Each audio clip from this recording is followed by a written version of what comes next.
அதான் ஆண்டவர் செய்ய நினைக்கிற காரியம். கிறிஸ்து செய்த காரியம், கல்வாரி சிலுவையில் நிறைவேற்றின காரியம். இனி யாரும் விருத்த சேதனம் உள்ளவனாக இருக்கணுங்கிற அவசியம் இல்லை, விருத்த சேதனம் இல்லாதவனாக இருக்கணுங்கிற அவசியம் இல்லை. அனைவரும் இந்த மனுஷ ஜீவிதத்திலிருந்து தப்பி ஆவிக்குரிய ஜீவன்களாக, உயிர்ப்பிக்கப்பட்ட ஜீவன்களாக கிறிஸ்துவின் மரணம், கிறிஸ்துவின் உயிர்த்தெழுதலை கொண்டு புதிய சிருஷ்டியாக மாற வேண்டும் என்பதுதான் அவர் செய்ய நினைக்கிற காரியம். ஒவ்வொரு மனுஷனிடத்திலும் ஆண்டவர் ஒரு காரியத்தை செய்ய நினைக்கிறார். நீ மனுஷனாக இருக்கக்கூடாது. நீ நீதிமானாக இருந்தாலும் சரி, நீ பாவம் செய்கிறவனாக இருந்தாலும் சரி, நீ மனுஷனாக இருக்கக்கூடாது. இதைத்தான் ஆண்டவர் ஒவ்வொருவருடைய இருதயத்திலும் அவர் செய்கிறார். ஒவ்வொரு நாளும் நீ மனுஷனாக இருந்தது போதும், நீ ஆவியாக மாறுகிறதற்கு, தேவ பிள்ளையாக மறுபடி ஜனிப்பிக்கப்படுகிறதற்கு கல்வாரி சிலுவையில் எல்லாம் நிறைவேற்றப்பட்டிருக்கிறது. இனி நீ மனுஷனாக இருக்க வேண்டாம். இதுதான் தேவன் ஒவ்வொருவரிலும் செய்ய நினைக்கிற காரியம். இந்த காரியத்தை ஒவ்வொரு மனுஷனும் எதிர்த்து நிற்பான். விருத்த சேதனம் உள்ளவன், தன்னை பரிசுத்தவானாக நினைக்கிறவன், தன்னை பரிசுத்தவானாக நான் இருக்கிறதுனால நான் புது சிருஷ்டியாக மாற மாட்டேன், கிறிஸ்துவின் மரணம் உயிர்த்தெழுதல்ல எனக்கு பங்கு கிடையாது, தேவன் செய்ய நினைக்கிறதை அவன் எதிர்ப்பான். ஒரு பரிசுத்தவான் எதிர்ப்பான். தேவன் செய்ய நினைக்கிறதை பரிசுத்தவான் எதிர்ப்பான். அதான் ஆண்டவர் சொல்றாரு மத்தேயு 11வது அதிகாரம், மத்தேயு புஸ்தகம் 11வது அதிகாரம்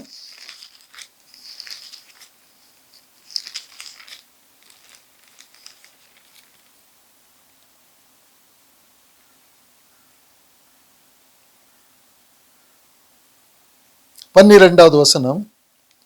யோவான் ஸ்நானன் காலம் முதல் இதுவரைக்கும் பரலோக ராஜ்யம் பலவந்தம் பண்ணப்படுகிறது, பலவந்தம் பண்ணுகிறவர்கள் அதை பிடித்துக் கொள்ளுகிறார்கள்.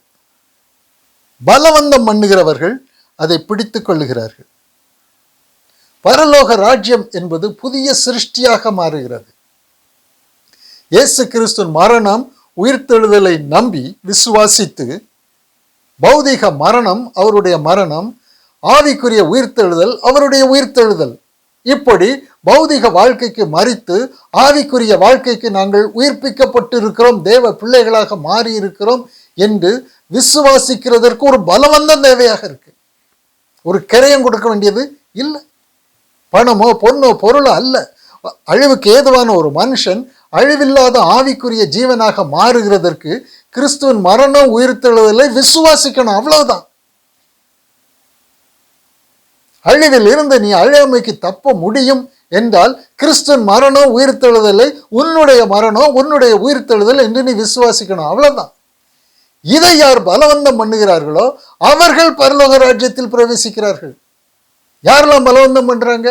வேசி பலவந்தம் பண்றா, ஆயக்காரன் பலவந்தம் பண்றான், பாவிகள் பலவந்தம் பண்றாங்க. பரிசுத்தவான்கள் யாரும் பலவந்தம் பண்ண மாட்டாங்க. தங்களை விருத்த சேதனம் உள்ளவர்களாக பக்திமான்களாக காண்கிறவர்கள் ஒருபோதும் பலவந்தம் பண்ண மாட்டாங்க. மத்தேயு 8வது அதிகாரத்திலே நம்ம பார்க்கலாம். மத்தேயு 8வது அதிகாரம் 11வது வசனம், 8:11. அநேகர் கிழக்கிலும் மேற்கிலும் இருந்து வந்து பரலோக ராஜ்யத்தில் ஆபிரகாம், ஈசாக்கு, யாக்கோபு என்பவர்களோடு பந்தி இருப்பார்கள்.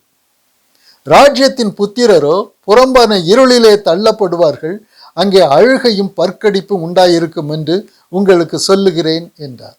அப்போ யாரு பரலோகத்தை பலவந்தம் பண்றாங்க அப்படின்னா, கிழக்கு மேற்கு அட்ரஸ் இல்லாதவங்க எல்லாம் வருவாங்க. அவங்க யாரும் தங்களை பரிசுத்தவான்களாக பார்க்கவில்லை, ஆனால் கிறிஸ்துவின் மரணம் உயிர்த்தெழுதலை அவங்க விசுவாசிப்பாங்க. நான் எப்படியாவது ஆவிக்குரிய ஜீவனாக மாறி அழிவுக்கு ஏதுவான இந்த உலகத்திலிருந்து அழியாமை நான் சுதந்திரித்துக் கொள்ளணும், கிறிஸ்துவின் மரணத்தை உயிர்த்தெழுதலை நான் ஆதாயப்படுத்தினால் போதும், அதை நான் நம்பினால் போதும் என்று விசுவாசித்து அவர்கள் அசுத்தர்கள், பாவிகளாக இருப்பாங்க, வேசிகளாக இருப்பாங்க. ஆனால் அவர்கள் எல்லாரும் இந்த மரணம் உயிர்த்தெழுதலை விசுவாசிக்கும் பொழுது புதிய சிருஷ்டியாக மாறுகிறார்கள். பழையவர்கள் எல்லாம் கழிந்து போயின.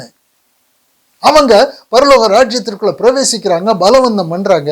ஆனா ராஜ்யத்தின் புத்திரர், நாங்க விருத்த சேதனம் உள்ளவர், நாங்க பக்திமான்கள், நாங்க பரிசுத்தவான்கள் என்று நினைக்கிறவர்கள் எல்லாரும் புறம்பே இருக்கிற இருளிலே தள்ளப்படுவார்கள், அங்கே அழுகையும் பற்கடிப்பும் உண்டாயிருக்கும் என்றார்.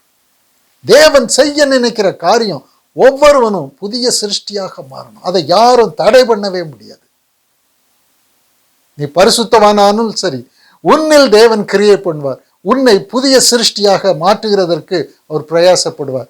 நீ எதிர்த்து நிற்பாயானால் நீ அழிந்து போவாய். நீ எதிர்த்து நிற்பாயானால் அழிந்து போவாய். தேவன் செய்ய நினைக்கிற காரியத்தை யாரும் தடை பண்ணவே முடியாது. இது தேவன் செய்ய நினைக்கிற காரியம். அவன் பரிசுத்தவானாலும் சரி, அசுத்தனானாலும் சரி, அவன் ஆவிக்குரிய ஜீவனாக, தேவ பிள்ளையாக, கிறிஸ்துவின் மரணம் உயிர்த்தெழுதலில் அவன் புது சிருஷ்டியாக மாறணும். கிறிஸ்து இயேசுவுக்குள் அவன் பரிசுத்தவானும் ஒன்றும் கிடையாது, அவன் நீதிமானும் கிடையாது, அவன் மனுஷனா இருக்கிறது வரை அவன் குற்றவாளி. கிறிஸ்துவுக்குள் அவன் புதிய சிருஷ்டியாக மாறணும், தேவனுடைய பிள்ளையாக மாறணும், ஆவிக்குரிய ஜீவனாக மாறணும். மனுஷத்துவத்தில் இருந்து, அழிவில் இருந்து அவன் தப்பிக்கணும். யோபுவின் புஸ்தகத்துல கடைசி அதிகாரத்துல நாம் பார்க்கிறோம், 42வது அதிகாரம், யோபுவின் புஸ்தகம் 42வது அதிகாரம், வசனம் 1-2. அப்பொழுது யோபு கர்த்தருக்கு பிரதியுத்தரமாக, தேவரீர் சகலத்தையும் செய்ய வல்லவர், நீர் செய்ய நினைத்தது தடைப்படாது என்பதை அறிந்திருக்கிறேன்.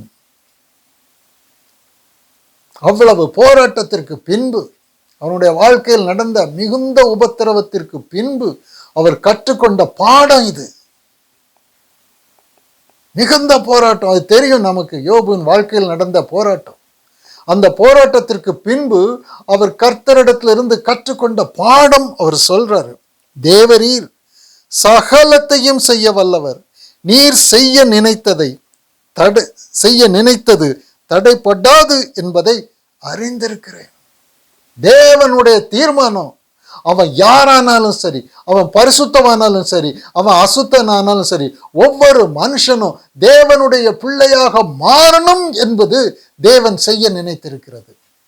அதை நிறைவேற்றுகிறதற்கு கிறிஸ்துவின் மரணமும் உயிர்த்தெழுதலும், அந்த மரணத்தின் மூலமாக, அந்த உயிர்த்தெழுதலின் மூலமாக நீ தேவனுடைய பிள்ளையாக மாற வேண்டும் என்பது தேவன் செய்ய நினைத்தது, அவர் நிறைவேற்றியது.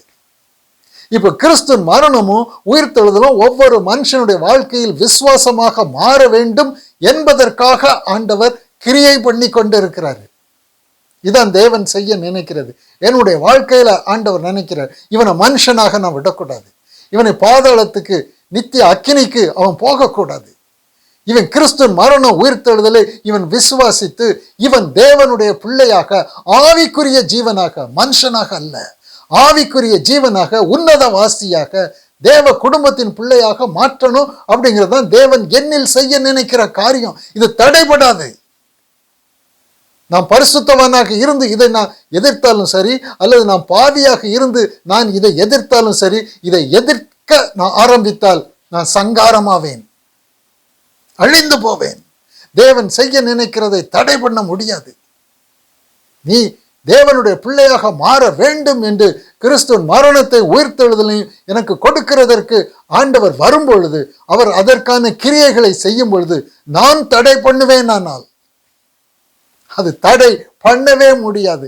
ஏற்றுக்கொண்டால் உனக்கு நித்திய ஜீவன், தடை பண்ணினால் நித்திய அக்கினி.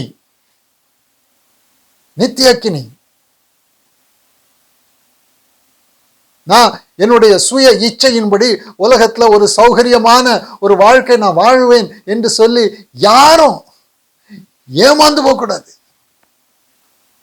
கர்த்தர் ஒரு காரியத்தை செய்கிறதற்கு அவர் தீர்மானித்திருக்கிறார், சிலுவையில் அதை நிறைவேற்றி இருக்கிறார். சிலுவையில் செய்து, கிறிஸ்து செய்து முடித்த காரியத்தை நம்முடைய வாழ்க்கையில் செய்ய அவர் நிறைவேற்றுகிறதற்கு அவர் நம்மோடு கூட இடைபடுகிற ஆண்டவர். இந்த தேவனுடைய பிள்ளையாக மாறுகிற, ஆவிக்குரிய ஜீவனாக மாறுகிற, இதைத்தான் மீட்பு, ரட்சிப்பு, இந்த உலகத்திலிருந்து தப்பிக்கிறது என்று சொல்றோம். தேவன் என்னில் செய்கிற காரியத்தை நான் எதிர்க்கிறவனானால், அதற்கு எதிர்ப்பு தெரிவிக்கிறவன் ஆனால் நான் தேவனை எதிர்க்கிறதுனால நான் சங்காரமாவேன். அழிவு நிச்சயம், உறுதி. ஆனால் அவர் என்னை மறுரூபப்படுத்துகிற காரியத்தில், ஆவிக்குரிய ஜீவனாக மாற்றுகிற காரியத்தில் அவருக்கு நான் என்னை ஒப்பு கொடுப்பேன். ஆனால் நான் மறுபடி ஜனிப்பிக்கப்பட்ட ஜீவனாக, அவருடைய குடும்பத்தின் பிள்ளையாக நான் பரிபூரணம் அடைந்து அவருடைய ராஜ்யத்தில், நித்திய ராஜ்யத்திற்குள் நான் பிரவேசிப்பேன். இங்கே நாம் பார்க்கிறது, தேவன் செய்ய நினைக்கிற காரியத்தை ஒருவரும் தடை பண்ண முடியாது. ஒருவரும் தடை பண்ண முடியாது. பழைய உடன்படிக்கையில் இஸ்ரவேலரை தம்முடைய ஜனங்கள் எகிப்து தேசத்துல அடிமையாக இருக்கிறாங்க. அப்போ தேவன் செய்ய நினைக்கிறது என்ன? என்னுடைய ஜனங்கள் எகிப்தில் அடிமையாக இருக்க முடியாது. அவர்களுக்கு சுய நாடு, தன்னுடைய நாடு, பாலும் தேனும் ஓடுகிற கானான் தேசத்தை அவர்களுக்கு நான் வாக்குத்தத்தம் பண்ணி கொடுத்திருக்கிறேன். அவர்களை எகிப்திலிருந்து நான் புறப்பட வைத்து அவர்களை கொண்டு போய் நான் கானானில் சேர்ப்பேன். இது தேவன் செய்ய நினைக்கிற காரியம். மோசேயும் ஆரோனை அழைத்து எகிப்திலிருந்து அவர்களுக்கு விடுதலை கொடுக்கிறார்.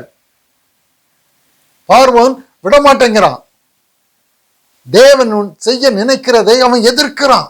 பார்வோனும் அவனுடைய சேனையும், எகிப்தில் உள்ள ராஜாவும் அவனுடைய சேனையும், தேவன் தன்னுடைய ஜனத்தில் செய்ய நினைக்கிற காரியத்தை விடுதலை கொடுப்பேன், அடிமைத்தன வீட்டிலிருந்து நான் விடுதலை கொடுத்து என்னுடைய ராஜ்யமாகிய பாலும் தேனும் ஓடுகிற கானான் தேசத்துக்கு நான் அவர்களை அழைத்து கொண்டு போவேன். இது தேவன் செய்ய நினைக்கிற காரியம். இதை பார்வோன் எதிர்க்க முடியாது. பார்வோன் இதுக்கு தடை பண்ண முடியாது. பார்வோன் எதிர்க்கும் போதும் தடை பண்ணும் போதும் ஆண்டவர் 10 வகையான வாதையை அங்கே அனுப்புறாரு. ஒவ்வொரு வாதையிலும் எகிப்தில் பேர் அழிவு உண்டாயிருக்கு. 10வது வாதை வரும்பொழுது ஒவ்வொரு வீட்டிலும் ஒரு சாவு நடந்திருக்கு, தலைச்சன் சங்காரம் நடந்திருக்கு.